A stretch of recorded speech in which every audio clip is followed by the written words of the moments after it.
Welcome, everybody. This is the monthly market update for September 2021. If you guys want to check out past episodes, you can go to simplepassivecashflow.com/investor letter. And we are going to be going over some teaching points and some articles that I've kind of stumbled across over the past month. Uh, So some freebies for you guys if you guys are interested in learning more about this thing we've been talking about quite a bit, infinite banking. Banking from yourself. What the heck is this? Why do the wealthy do this? Why does Lane say it's not for people under a quarter million, $500,000 net worth?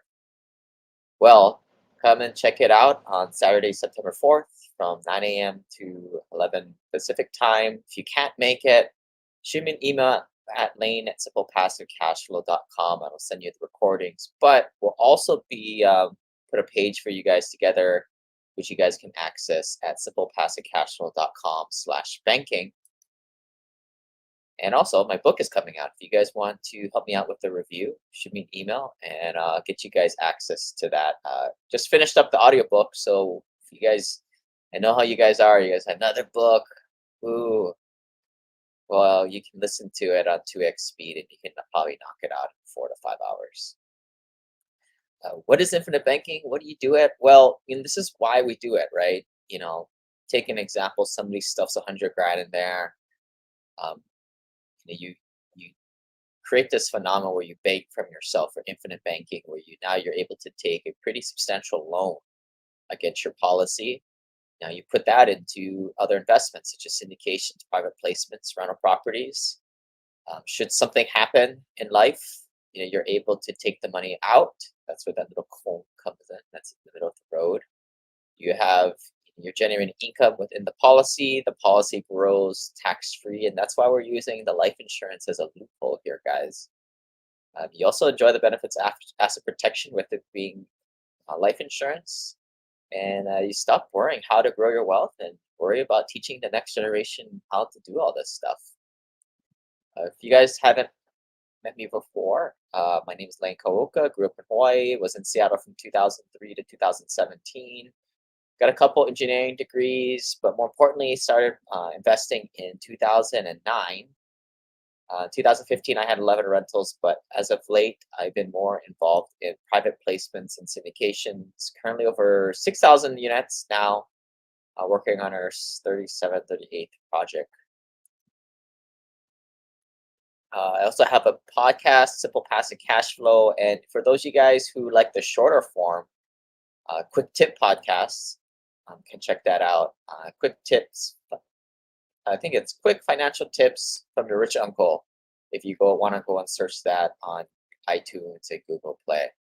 But let's have at it. Teaching points. So this is a chart of different cap rates in different markets. Now, of course, you could probably take one market like Dallas in dozens of different submarkets and asset classes and different classes of assets, such as A, B, and C, D class. But this is just, comparing geographic locations. San Francisco, New York, LA, San Jose, Portland have some of the lowest cap rates, and which means is you don't get the yields there, which also means that it's a lot more stable. So this is where a lot of the insurance companies will invest so that they can, they're going more for capital preservation. But we as investors, we're obviously not going to the higher cap areas. Some of these are all major markets. But if you're in more of a tertiary market that's smaller, you'll probably see caps more in the 5 to 7% range. But you're probably talking over a pull down ton at that point. But there's different ranges of these markets. The lower the cap basically means the more stable the market is. But that doesn't necessarily where the better returns are. So obviously, the places that we like to invest are kind of in the middle there. Good solid markets, but still good cap rates so we can get yield. For more information about this, you can check out the guide at simplepassivecashflow.com/syndication. And we've got about 12 people checking in now on the live feed. And if you guys, this also gets put on the podcast form and the YouTube channel. so you guys can enjoy all the cool, pretty pictures. And I have access to the comment feed. So if you guys want to ask live questions as we go along, feel free to do so. Now, this somebody told me this on one of investor calls this past month. The Dunning-Kruger effect. It's kind of starts off like this, where you don't know what you don't know, and you kind of know when you kind of realize that you don't know, and then you start to hit a point, an inflection point, where you really start learning and eventually head off to the mastery. Now, if a lot of people, they still invest in their 401ks, Roth IRAs, and supposedly low-fee ETFs. That's, I'd say, you don't know. I mean, this is like the 529s. They're just like uh, investment plans for the clueless, in my opinion. So get educated. Check out more of our content. And here's kind of a text theme. It's made to be a joke. Guy is always trying to. You guys, or you gals, are always trying to get your spouses to read that purple book, Rich Dad Poor Dad. Well, just tell them that your ex stopped by your work today, or and then that'll get their attention. And then you hit them with, well, she wanted you, or he wanted you to read Rich Dad Poor Dad. Happy face. Anyway, moving on. The difference between sophisticated investors and accredited investors really isn't much. There's a lot of accredited investors that don't really know much. Typically, sophisticated investors are more, but they have lower net worth. And that's where we want to get everybody. We want to get everybody to at least be semi-educated, so they can make the right investment decisions for them. Ultimately, you guys own it. None of this in this presentation is supposed to be legal advice. If not, you're an idiot. Let's face it. If you're gonna take legal tax advice from some guy on the internet that happened to use the tactics for his advantage, you're an idiot. This is just for entertainment value. But sure, you go pay a CPA lawyer $500-600 per hour, but most of those guys haven't figured out how to leave their day jobs behind. One thing I wanted to kind of point out, this one, when you have a lot of LLCs, you will get a lot of solicitations in the mail. I mean, a lot of you guys who own rental properties are probably hit up with dozens of yellow letters trying to get you to buy your house for pennies on the dollar because they think you're an idiot. I guess it works some of the time. But, here are some correspondences I got from a LLC servicing company. And, it's kind of confusing. I think when you first get your LLC set up, you get your registered agent, you've got the servicer, you've got the place your PO box goes to. It can be kind of confusing. And don't forget the old people who solicit you to get those stupid posters that post the minimum wage that you don't really need, in my opinion. But who am I to say, right? I'm not a lawyer. But I think it's important to kind of check up on who are these people sending you these bills, and do you need to pay these? One thing that kind of tipped me off, or when I kind of got attention to, was we see on this left side, typically spoof emails will not address you by your first and last name. They'll kind of give you a generic name, like here they say valued client, and then the first paragraph here is just scammy. And they're saying, congratulations, it's your company's first or anniversary. It's time to pay your bill for your annual dues. Eventually found out that this invoice was legit, but I am going to use my other lawyer to just be my registered agent for me. So instead of paying $350, I'm going to pay about $67 per LLC. Another plug for the Learn How the Wealthy Bank from Themselves. Go to simplepassivecashflow.com/banking to sign up for the free e-course and the live training this coming weekend. And if you're kind of catching up to this stuff late, go ahead and sign up there so you can get you those videos. You can check it out.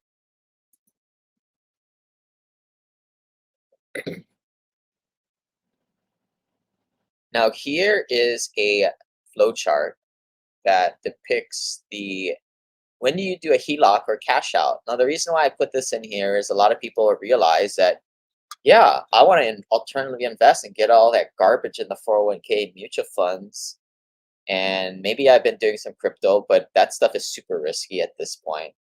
I want to invest in real estate and other alternative investing and and take control over my financial picture.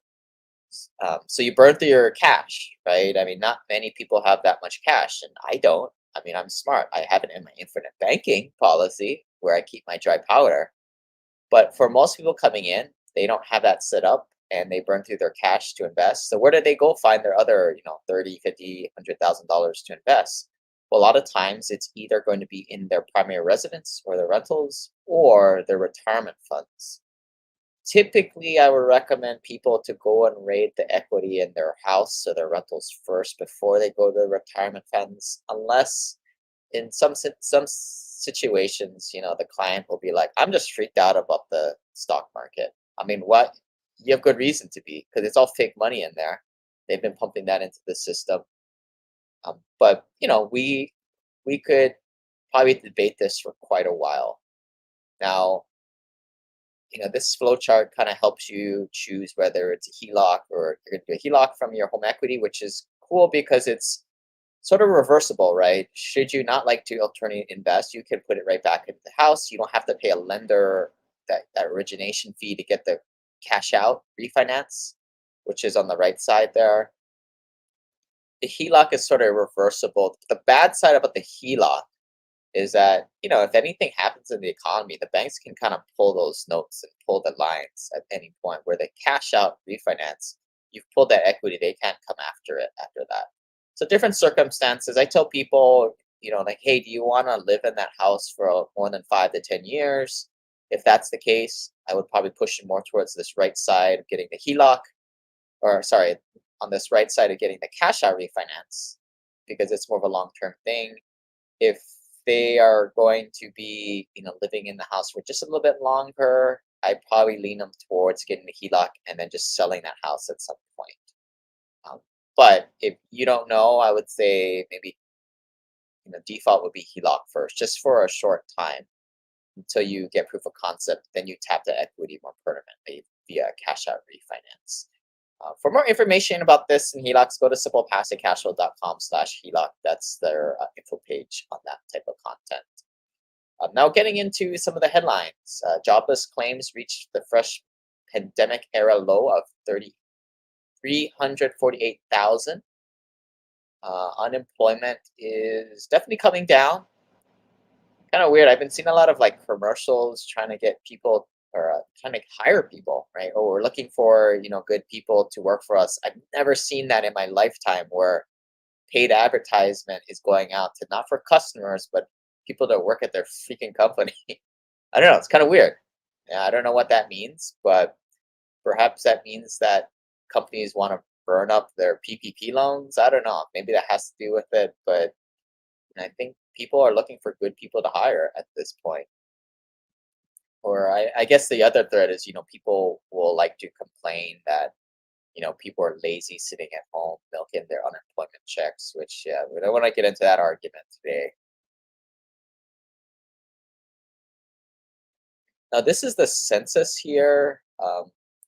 So this is discussing the demographics change in different ethnic groups in some of the biggest movers and shakers: Texas, Florida, California, Georgia, Washington. And if I were to summarize this for the people listening in podcast land, generally, all these are 5 states. The population is going up. California is only going up by 6%, where Texas, Florida, Georgia, Washington are going up by low double digits. But the biggest differential I see is the Hispanic population in those states are going up by 21 to 40%. Uh, White alone category here is staying pretty flatline and actually decreasing by 8% in California. Um, you can kind of see these other ethnic groups. Um, yeah, I mean, I guess the message are the minorities are taking over, and that's what's happening. monthly report. Uh, so this is showing the from JP Morgan, the job tracker based on alternative data. This is the total employment. So overall, the trend is strong. It's been 4 months since we had the disappointing 269K report. In the report in early September is close to a million.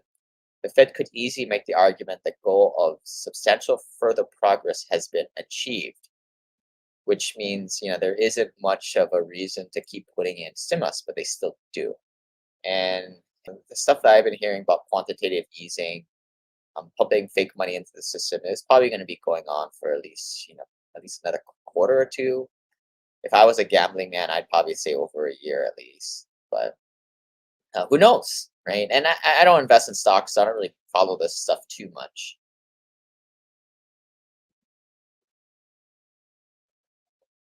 A business org came up with this cool map with the best paying states for tech workers in 2021. A lot of you guys out there are computer programmers. Let's see. The top, I'm going to read them out in terms of the top. So Washington, best, I guess the average is 122 grand. Next is California at 116 grand. Number 3 is DC. Number 4 is Virginia. Number 5 is Massachusetts. 6 is Maryland. 7 New Jersey. 8 New York. 9 Colorado. Those are your top 10.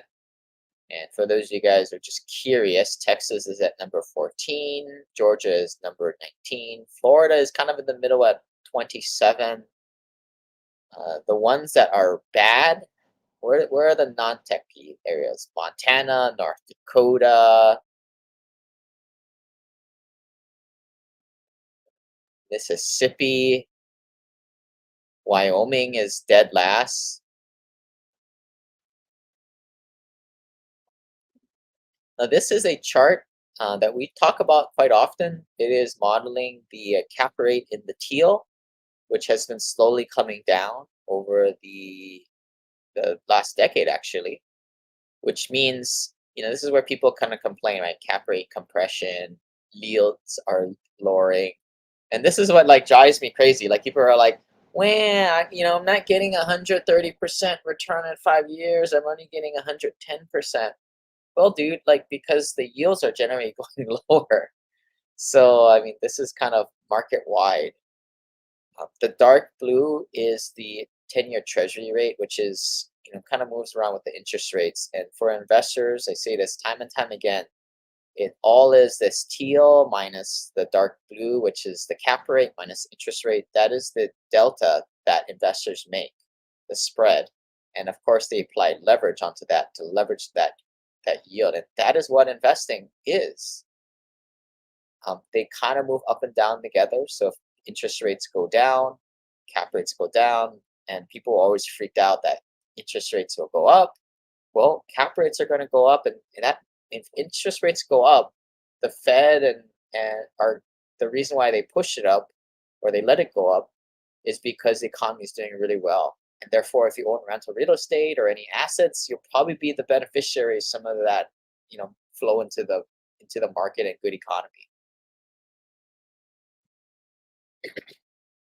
So one thing I'd like to point out on this diagram, to me, cap rate compression is when you have a temporary squeeze where it kind of comes off of the historical averages where, say, in mid 2018, there was a bit of a squeeze right here in terms of how much delta there was, or in terms of investor returns there were. The times when you want to get involved are, around when there's a larger, healthier delta, but honestly, you can't really time that type of stuff. It kind of is what it is. And by the time you're going into a deal, the market has probably moved a little bit anyway. But I mean, I think one thing is kind of for certain, except in, the 2006 to 2008 era, right? You're always going to have the cap rates higher than the interest rates. It's just I think that's just a fact of life. That's a basic fundamental.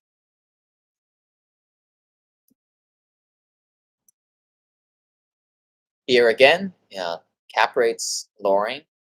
Now, this is comparing the major markets, the lower cap rate markets, like your San Francisco, Portland's, Austin, Texas, like your where you have your lower caps, and your non-major markets where you typically have your higher caps. But overall, they're all kind of coming down. But I think one thing, like if you look at this, yeah, it's coming down, but you still have. I think you have good, stable cap rates for the most part. And again, here was that other slide we showed earlier with the cap rates. The lower cap rates area are places like San Francisco, New York, Los Angeles, San Jose, Portland, Austin, Boston, Seattle, places like that. Top five multifamily markets for rent growth.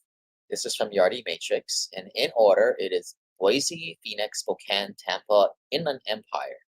But then I started to look at this chart, and I started to call BS here because not all of these are major markets. And I put here in red the population of these markets. Everybody talks that, well, I don't know if everybody, it depends who you hang out with, right? I would say sort of unsophisticated investors always talk a lot about Boise because it's been jumping like crazy. But Boise is a really, really small market, guys. It's like a quarter of a million people there. I think Hawaii is way bigger of a population, I think. Whereas Phoenix is a major market. 1.6 million people live in Phoenix.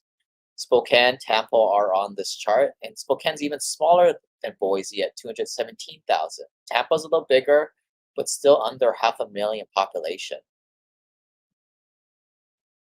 To me, I mean, a major market is going to be at least 500,000, or definitely getting over a million. So it's I think this is kind of a bogus chart here to me.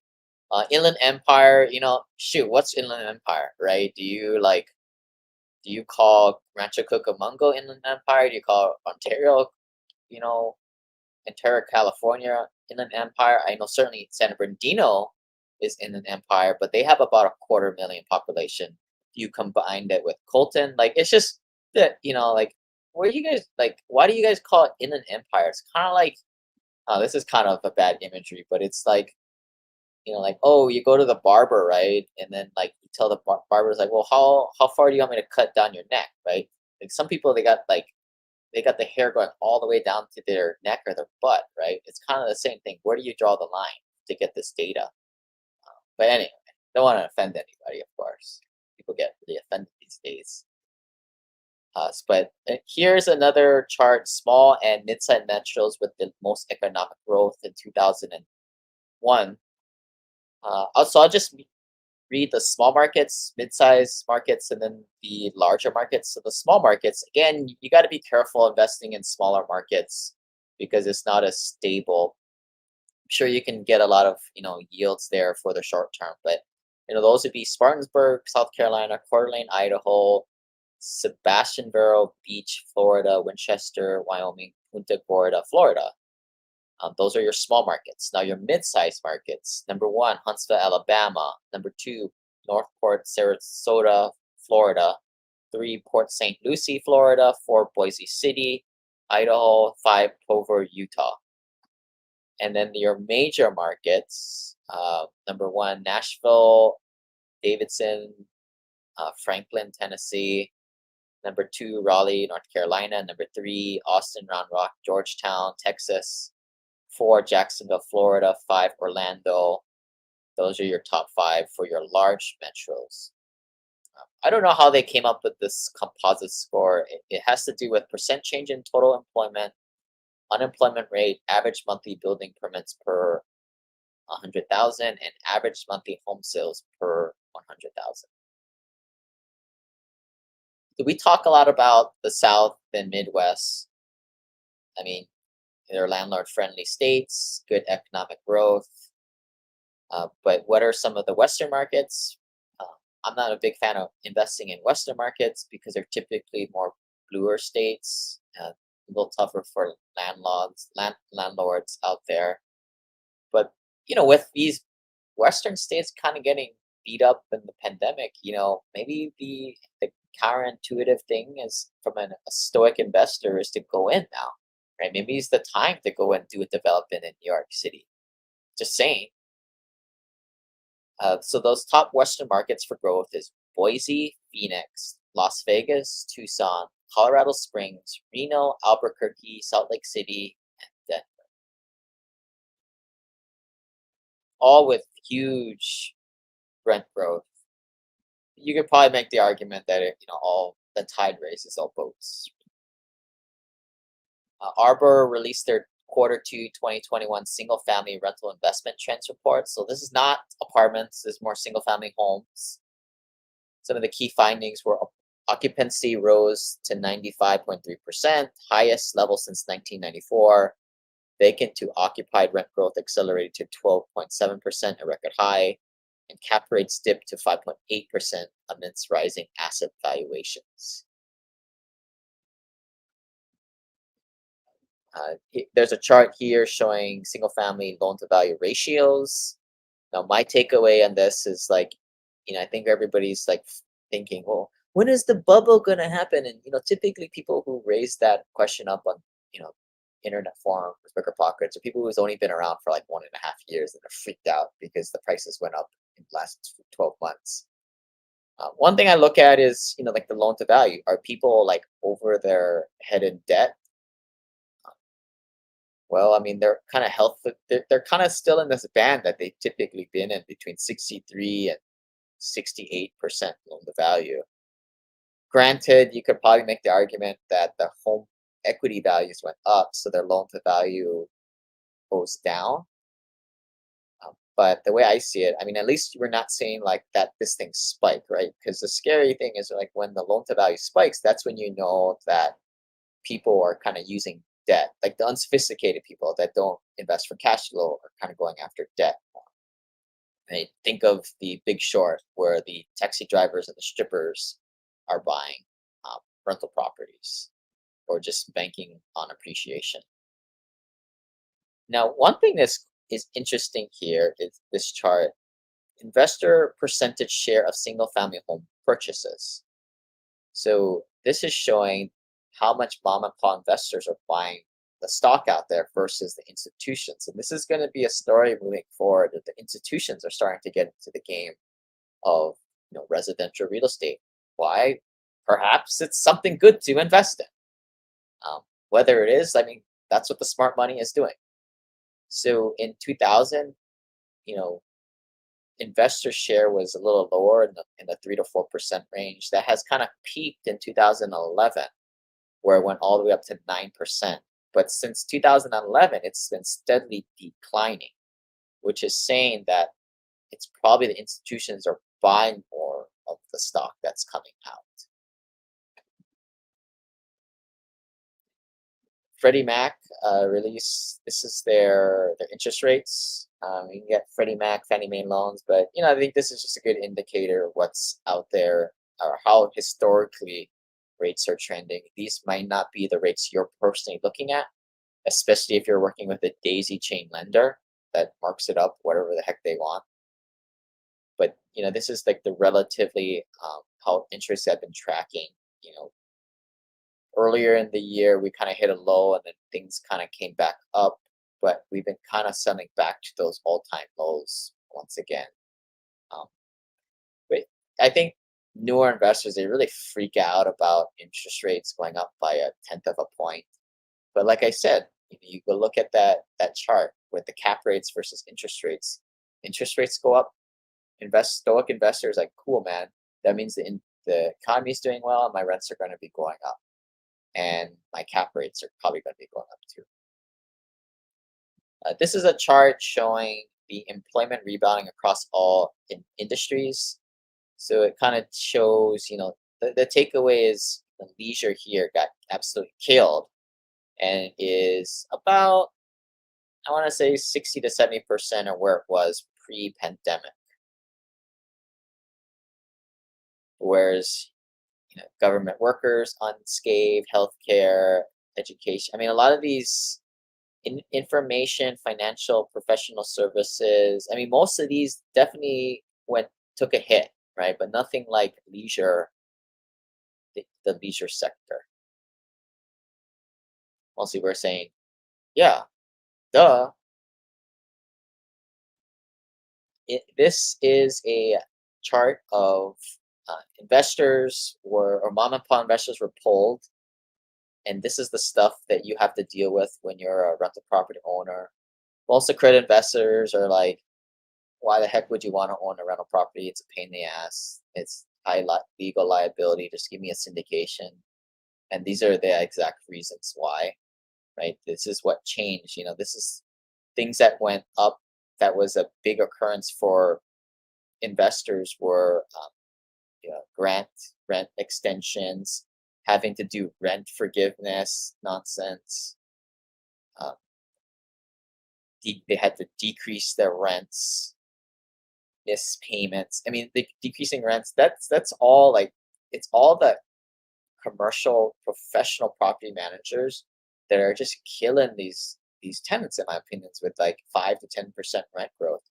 The mom and pop investors, I don't know. They don't. To me, they just don't have the cojones or the market data to raise the rents where it should be. Another reason why the mom and pop investor gets left behind. Deferred maintenance is a big thing. The only things that went down as a common occurrence were charging rent fees. They stopped doing that because they were desperate for renters and increasing rents, is the inverse of decreasing rents. Some fun things here from shopping center business. Taco Bell is releasing a new concept of drive-through lanes here. It's kind of cool. It's got this like pink or purplish pink hue to it. New concept. It's a 2-story restaurant where you drive underneath it. And then a Jack in a Box. They're going to build 64 new restaurants as part of the 16 franchise development agreements across Arizona, California, Idaho, Texas, and Utah. So go Jack. Another thing that you guys might have seen is OnlyFans. They're not going to allow sexually explicit content anymore there. And just like that, their entire business model was gone. And this is the way I feel about short-term rentals. Right? Everybody's like, I'm making a killing with this stuff. But short-term rentals are discretionary items. It's what people spend their money on in good times. And when in bad times or pandemics where you can't travel, it goes kaput. And just like how the government got rid of OnlyFans, sexually explicit material, the government can just remove and create some kind of law that takes them away. Do I think that that is right? No, because I ultimately feel like it's the big hotel industry and the big players lobbying against Airbnb and VRBO people at the end of the day. But it is what it is. This is why I like to invest in boring workforce style housing. If you guys want to get more into our inner circle, check out our family office Ohana Mastermind. To learn more, go to simplepassivecashflow.com/journey. It's all about who you know and building your peer network of other pure passive accredited investors. And again, if you guys want to check out my book, go to simplepassivecashflow.com/book. If you guys can help me out, we'll get you guys a copy when it finally comes out. But I need some help with people who want to give me some views. Go ahead and sign up there. Shoot me an email. And this is the point where you guys can put in some questions into the chat box. But just some personal stuff I've been going on. So in terms of growth, I think everyone's got goals they're working on, but I think things that like the way this year's been going, it's with the whole Delta pandemic and everything. It's just been a little slow. I've been kind of forced to stay at home lately, so it's been a bummer. I want to see all you guys. How I've been making contribution back in the world. Well, one little thing at a time. You guys asked for the Infinite Banking e-course. Well, here it is. Go get it. It's for free. simplepassivecashflow.com/banking. For those of you guys who make under 50, 60 grand a year and net worth under $250,000, this is not for you. Do not waste your time with this stuff, right? This is more for the people with a little bit more dry powder and the higher net worth folks. Um, but you can still get it for free. I mean, I know you guys like free stuff.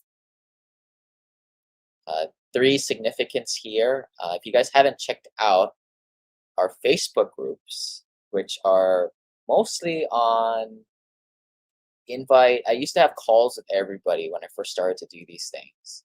I've kind of slightly opened it up a bit. A lot of people are inviting their friends, but you guys can join our Facebook group, the Hui Passive Real Estate Investor Ohana, for sophisticated and credit investors there. And if you're in Hawaii, we've got raaloha.com for you guys to join up there. We've also got the subgroups. I think you guys can get these links at simplepassivecashflow.com/networking. And if you haven't lately, go to simplepassivecashflow.com and check out all the little links at the top and go ham on that stuff. I mean, there's a lot of that stuff is for free, right? The whole point is that you guys don't spend your money on some stupid guru charging 10, 20, 30, $50,000 upcharge after upcharge. In terms of uncertainty, well, I'm a little worried that I think we will, but we may not have the January retreat in 2022. If you guys want to get the latest on that, go to simplepassivecashflow.com/2022 retreat. I just had a call today. Unfortunately, we can't have it at Bishop Museum. That would have been cool. They're already booked up. But here in Hawaii, there's a big Delta. We're getting our first wave in terms of COVID with it being the Delta variant. But my outlook is the Stoic philosophy of the obstacle is way, right? When you have uncertainty, when you're uncomfortable, that is typically when you're going to be hitting gold pretty soon. So suck it up. Good days are ahead. One thing I like that has uncertainty in my life is the one thing I can count on is whether interest rates go up or down or even go up, which is some people think is bad. The cap rates usually bounce along with it. And as investors, the cap rate is usually higher than interest rate is which you borrow, and then you apply leverage via good leverage debt. That is how we make money, folks. It is simple as that. And that allows me to have some certainty in this crazy world.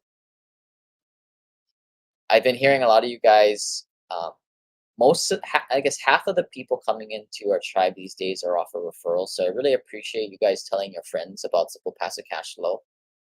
I think a lot of you guys feel my pain where, people think you're crazy, and I call them muggles. If you've watched not the Lord of the Rings, but Harry Potter, muggles are like the non-magic wizard people, right? They're the people, the regular people. They're the non-believers in a way. So don't worry about the muggles. A lot of my friends are muggles. That's cool. But if you guys realize that there's a better way of doing this without the high fee, a lot of middlemen, 401k, mutual fund, give your money to a financial planner who doesn't really know anything, that just gets paid off commission, join our tribe and join our club at simplepassivecashflow.com/club. Some things I've been buying for Doodads. I bought this Bose sleep buds. I tried out for one night. I think I might return this thing. I don't think it's the greatest. I got desperate. I got a 3-month-old. I don't get much sleep, so I got desperate and bought it. But who knows? I probably might be returning it. But anyway, if you guys want to get I released a free basic financial e-course. Probably better for the kids. If you guys got basic financial skills, this thing would probably be pretty basic for you guys. But if you guys want it, go to text the word basic to 314-665-1767. And for those of you guys who want to get access to the free remote investor light course, can text the word, you guessed it, remote, to 314-665-1767. Tell your friends. Again, none of this was made to be legal advice. Please think for yourself, and we'll see you guys next time.